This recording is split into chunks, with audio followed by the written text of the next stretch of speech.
Good evening, everybody, and welcome back to another Thursday evening session of our Fatherhood series with Compadre y Compadre, one of our family strengthening programs, many family of services that the Children's Shelter provides to the community. And we're glad to have Guillermo Trejo back.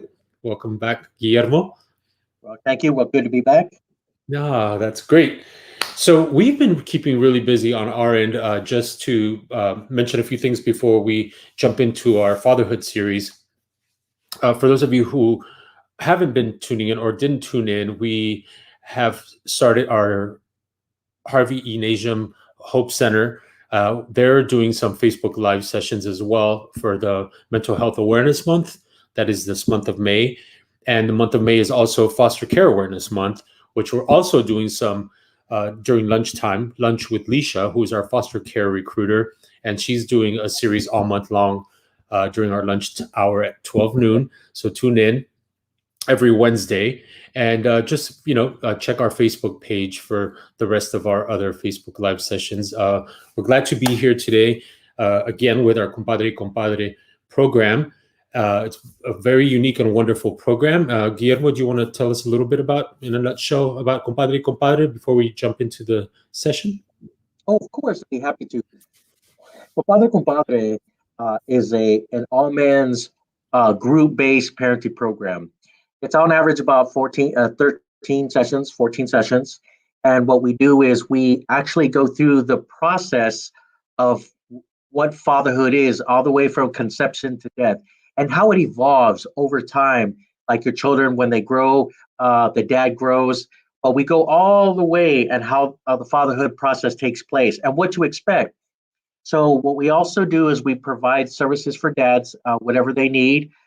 We do also do referrals, but we also do a lot of case management for the gentlemen, the fathers in need. So but our focus on the Compadre is empowering dads and motivating dads and educating dads about how to experience their fatherhood to the fullest, to the capacity that they're able to, which and actually enables their child to develop a very strong bond with their dad and a very strong relationship even throughout their whole life. So here at Compadre, we really, really want to help our dads by providing some guidance for their fatherhood. So, and that's in a nutshell what we do. So at the end, they do graduate. We'll give them a certificate for their experience at Compadre. And then they also can go on to what we call our mentor program. And our mentor program is about leadership. It's about service, character building, advocating for your child. But also our mentor program is designed, the Compadre mentor program is designed to make a support system for dads, to create a support system, a system that is sustainable for them through relationships, through connection with other dads. And that's what a whole Compadre in a nutshell was what we're about. That's great. And I know, and I'm sure that after some of these fathers finish the program, I'm sure that, a lot of this information and being part of this program also makes them feel really like part of something. And I'm sure that they Yes. want to continue, come back in a certain way. And I think that's great that the mentor program is there for them to continue coming back and just being part of the community of growing and educating and passing that knowledge along to many other dads out there. So the program is free. And again, for all you gentlemen out there, fathers, uncles, cousins, if you know anybody, any family members, community members, just to raise awareness about this program, please. At the end, we will have a slide that gives you the information, and Guillermo will talk a little bit more about how you can participate or be part of this program. All right, well, let's go ahead and get the session started. All right, so our next segment here in the Fatherhood series, Father with Guidance, is called Dads and the Social Issue of Violence. But we also want to take it from the perspective of two perspectives. One is it's unfortunate that families do experience domestic violence and there are issues of domestic violence, but also we need to look at from a whole perspective is being a dad in today's society, dad now has to deal with social violence, and when their children are exposed to violence, social violence, and now dad has to deal with it. Dad has to intervene. Dad has to give intervention. So in essence, we look at it from two perspectives. When there's violence, domestic violence, social violence within the family structure, but also when it's outside the family structure and now it's brought into the family, and so now dads have to deal with that issue. So one of the things here in Compadre is that we really bring attention to is something called fathering without violence or fear. The number one things that our children are seeing in social media, in television, in movies is violence. We see that in the cartoons. We see that in a lot of influences that our children are exposed to. So violence is something that starts from almost from when the day one when the child is born. It's all around. So now dad has to protect their family, has to protect their children. So in essence, is teaching our dads I can father without the fear of violence and violence of fear. So one of the number one questions important to ask our dads is very, very important question that we ask that not necessarily for them to answer out loud, but to give it some thought for a minute is the question is this: do I want my children to fear me? When you ask yourself that question, do I want my children to fear me? In essence, in the world of fatherhood, what is fear?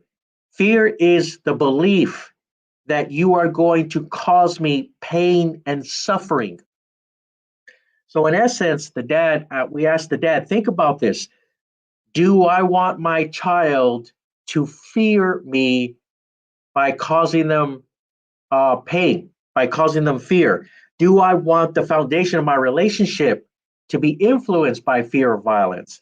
So when they have about a minute or so to really think about it, you can see on their faces that they're processing because we have the power to choose. We have the power to choose how we want our children to be raised without the absence, with the absence of violence, with the absence of fear. And when we take that component away, all that's left is the nurturing father, the loving father, the committed father. So, while at the same time, fear and violence is a very real issue that dads are going to have to deal with, both from fear and violence from the outside influence and also, unfortunately, from within inside the family.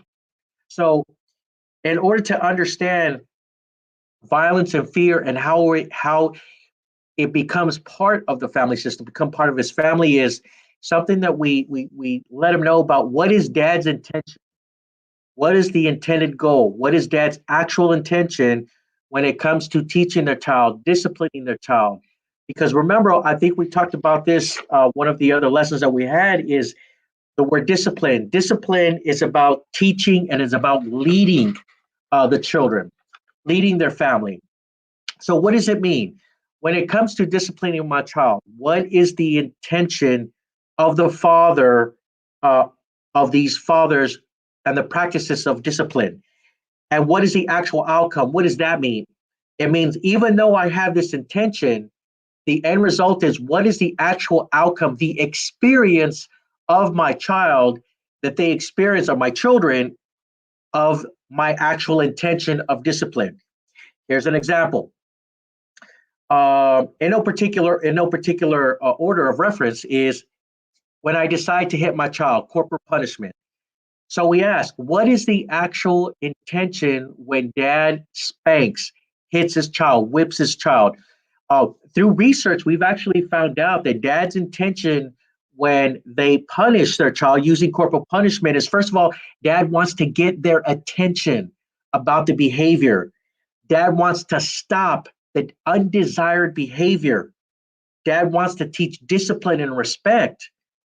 So even though that's dad's intention, what is the actual outcome of the child's experience?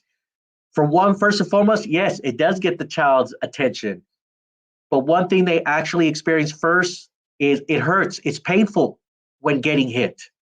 And when it's painful and getting hit, remember, in a child's eye, that to a child is I am experiencing physical pain. Now, this to me is violence.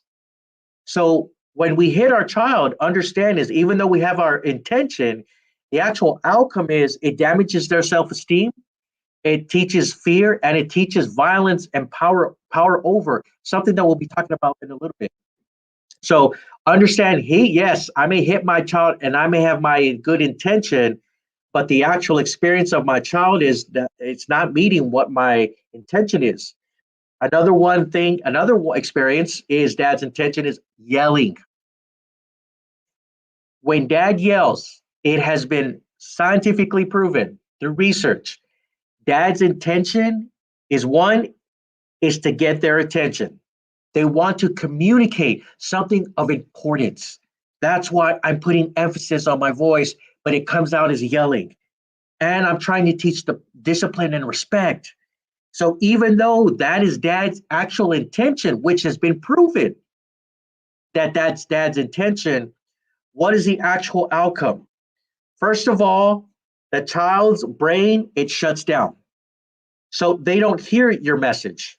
So they hear anger, they feel power over, they feel disrespected. Now, here's also a little side note. What I like to explain to these dads is the guy that created Peanuts. His last name is Schultz, I believe. He created. Charles Schultz. Yes, thank you, Charles Schultz. If I understood correctly, Charles Schultz has a degree in child psychology, child abnormal psychology. He has some education experience in child psychology. Well, it turns out that when he researched this, notice when Charles Schultz created Charlie Brown, when the children are in the classroom, how does the teacher sound? Wah, wah, wah, wah, wah, wah, wah, wah, wah, wah, wah, wah, wah. Did you know the reason why Charles Schultz inserted that sound into the teacher's voice when the children, Lucy, Linus, Charlie Brown, they're all in the classroom, is because when children are being yelled at, their brain is, because of the age of their brain, they're still developing, the brain cannot process that information. So in reality, when a dad yells at a child, your child physiologically, auditorily, they hear wah wah wah wah wah wah wah wah wah wah wah wah wah. So that's why the child's reaction is why? Because they didn't hear you. So when, as a dad, when we get upset and said, "I just told you not to do this," and I leave the room and I come back now 5 minutes later and you're doing exactly what I told you not to do, the reason why is because they didn't hear you the first time. So this is what yelling combined with hitting is. And I asked my dads, when you yell at hitting your children, you are physiologically conditioning their brain to shut down, to be unable to process this information. So let me ask you a very important question, gentlemen. As a dad, do I want to shut my child's brain down and condition them not to be unable to process information during the times of stress? And the look is like, oh my God, I didn't know. Like, no, I believe you. We really didn't know. We really didn't know because we didn't have this information. And so the same thing goes for if I criticize my child, if I hit my child, like I said, if I yell at my child. Now, why is it that dad's intention is loving and nurturing, but the actual outcome and experience of his child doesn't match that? It's because there's a disconnect, because what our intention is our behavior in disciplining is out of hitting, yelling, and criticizing, which is unfortunately has the opposite effect. So how do I give that child the experience of my intention is encouraging, praising, giving choices, consequence. Consequence is the end result, regardless of it was negative or positive. Listening, following through with family rules, and especially when family rules are broken, the dad has to follow through with consequences. So instead of yelling and hitting and criticizing, we need to revert back to encouraging, praising, listening, giving choices. And when a dad's able to do that, he's actually able to give his actual his intention as the actual experience of his child. So the challenges of choices. So when we have these, what we call the challenge of choices, is as a dad, I have the power to choose that I can lead without fear and violence, but the choice is mine. So an example is if I choose fear and violence, the end result is I'm going to lower my child's self-esteem. I'm going to lower their self-concepts. And I'm teaching my child blind obedience. What is blind obedience? My child does what I say when I say it, no matter what. They don't question. When I say jump, what is the course of saying? When I say jump, my child says, how high? But in the long run, that leads to rebellion, it leads to revenge, and it leads to disrespect. And unfortunately, we see the revenge and disrespect when the child now is a teenager and they give in a physical altercation with their father. Now, the other end of that is I choose to lead without violence and fear because I choose to lead without being nurturing. So, which is the absence of that negative intended outcome, that experience. So when we choose to do the nurturing father, we increase the child's self-esteem and the self-concept. And this is what every dad wants. Every dad that I have encountered says this is what they want. They want their child to have self-discipline, self-responsibility. What is self-discipline and self-responsibility means? I only need to tell my child one time, and they clean up their room, they take a bath, they do their homework. And what is that called? Cooperation and respect. So this is something that the challenge of choice is I can choose for this not to be a challenge, or I can choose this to be a challenge. But one thing a dad needs to understand is about respect. When you give that the value of choice, you are giving the experience of respect to my child. So respect is something that when it comes with children and fatherhood, respect is something that must be given first in order to receive. How does that apply to dads and children? Dad needs to give his child respect first. And by giving his children respect first, he's role modeling that. And then his child learns the respect and is able to reciprocate it back to his dad. So it's an example like the shepherd. The shepherd guides his sheep with the staff, without violence, without fear. The shepherd is a guide, like much like a dad. A dad is a guide. So the very power of choice, but also the choices sometimes can be also be challenging. So when it is challenging, it becomes power over. What is power over? Power means how I can control. Okay. But power over has a mentality called a dominant mentality. This dominant mentality comes with this type of foundation is I win, you lose. Okay. And I'm going to use fear because I will always win, you will always lose. And it's always going to be me versus you, me against you, because I need to win and you need to lose. And the other part of that foundation, mentality foundation, is I'm always ready to fight and you better be ready to fight. And that is power over, power control. So I'll help translate it into how, unfortunately, some of our dads in our situation where they only can see their children once a week for 1 hour. And what is that? That's power over. Power over is you see your child when I tell you, you're going to see them for how long I tell you, and you're going to see for when and where I tell you. So when you have someone else in control of the relationship between you and your child, that's power over. And they're like, oh, we do not like that. So then the opposite is power to. What is power to? How can I empower? How can I help? It's a cooperation, a collaboration. So remember, power over is win or lose. When it comes to power to is how do we both win? And instead of using fear and power over, I'm going to use nurturing.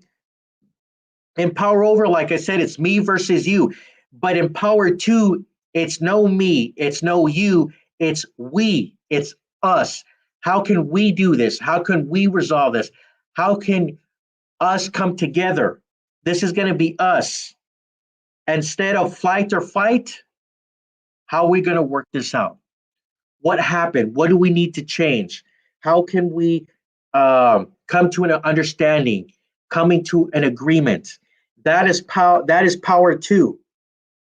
And so when we learn the difference between power over and power two, it can make a huge difference in developing that relationship. And regardless if we're children or adults, but I'll come with adults right now.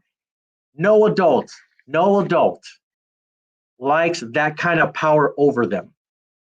When you take away someone's freedom to make a choice, to choose, to experience the fullest of their potential, no one likes that, and that's power over. So if we don't like it, but remember, as an adult, you can stand up and say something. You can stand up and defend yourself emotionally, spiritually, mentally, and socially, sometimes physically.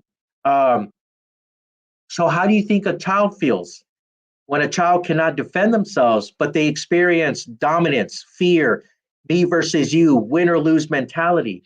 But when they experience that power to nurturing, win win, I'm listening, it makes a huge difference.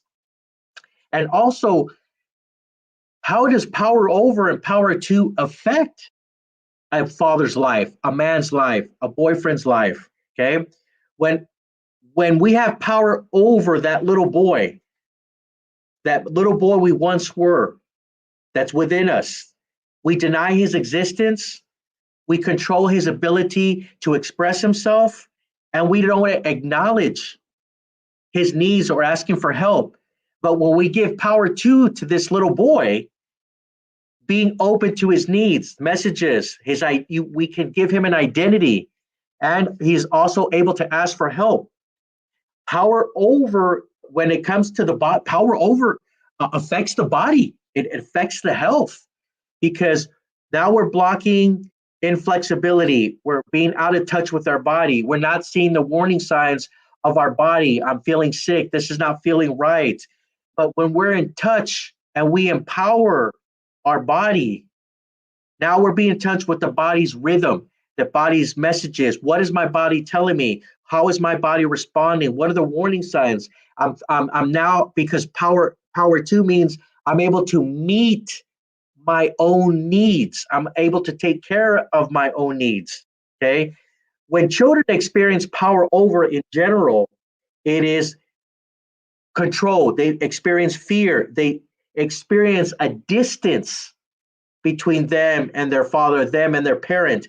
And also, what happens is this can result to the child rebelling against not just the parents, but rebelling against connecting with a family, connecting with a friend. So, but when we give them power to, they learn respect, admiration, they learn leadership skills, and they learn to relax the body and the brain.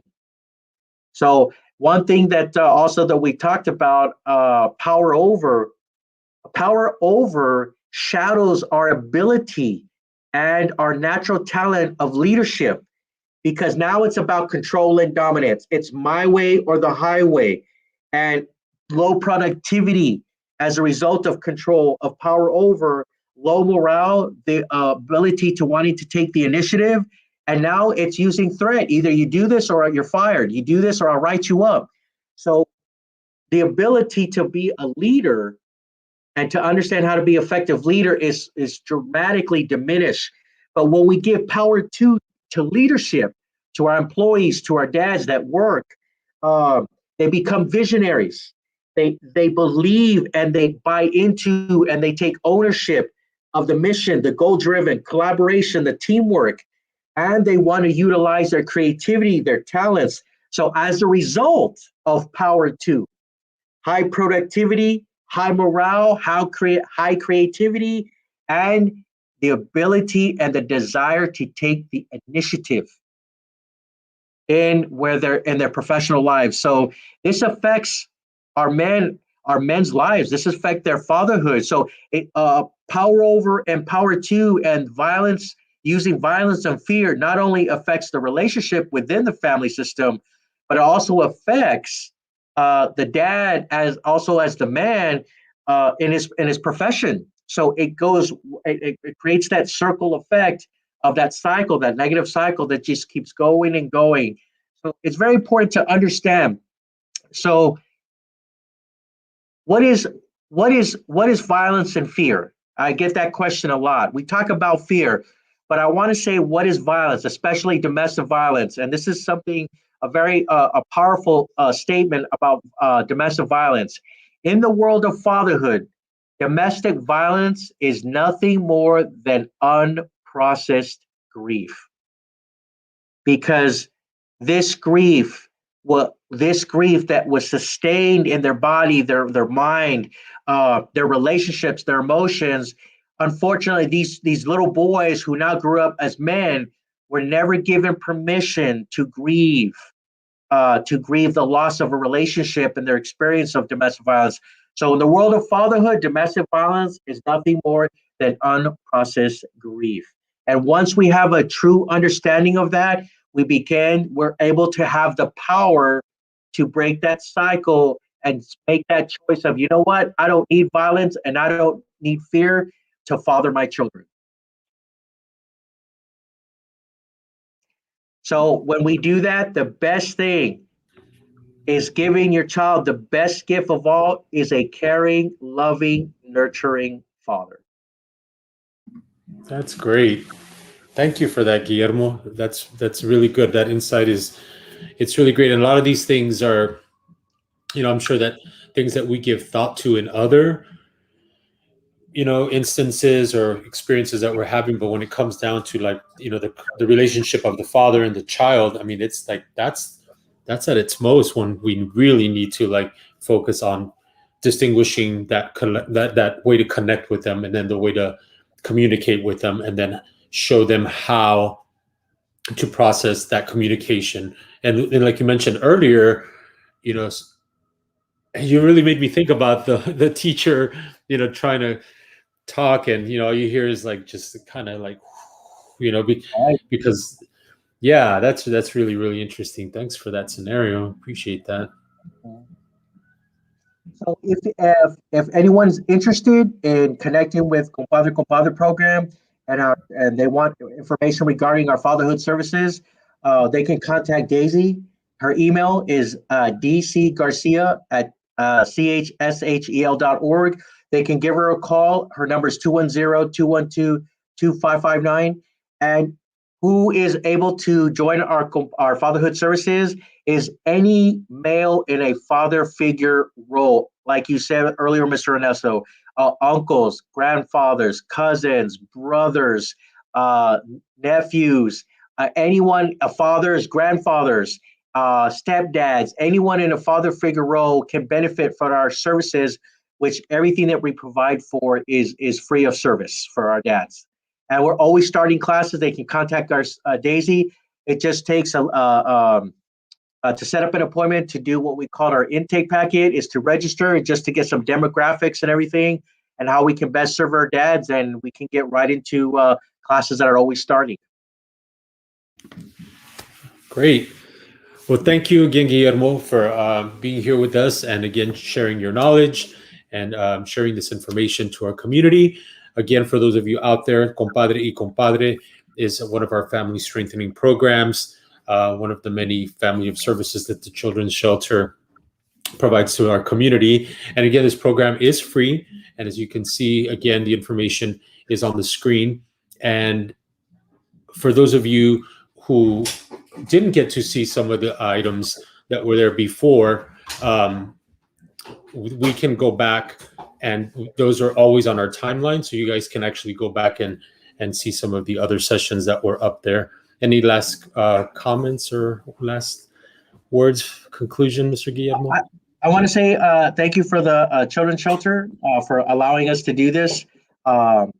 We're real passionate. The gentleman here, all the educators, we're real passionate about what we do here, about giving dads the foundation, giving them what they need to be the fullest. What we know that every dad has the ability to be a loving and nurturing dad, that fathers are enough. They are enough at what their children need for their life. Great. Well, thank you, Guillermo. Thank you. Again, for those of you out there, please, and if you know anyone who is interested in this program, it is a completely free program, and it is, again, part of our family strengthening programs. And Guillermo, we will see each other soon. Enjoy your evening. Thank you, everybody out there, for your continuous support.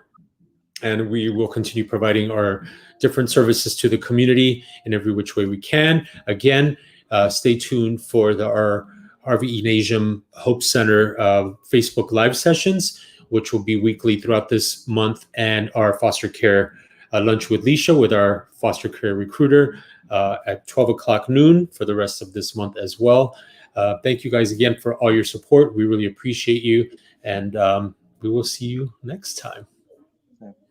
Goodbye. Thank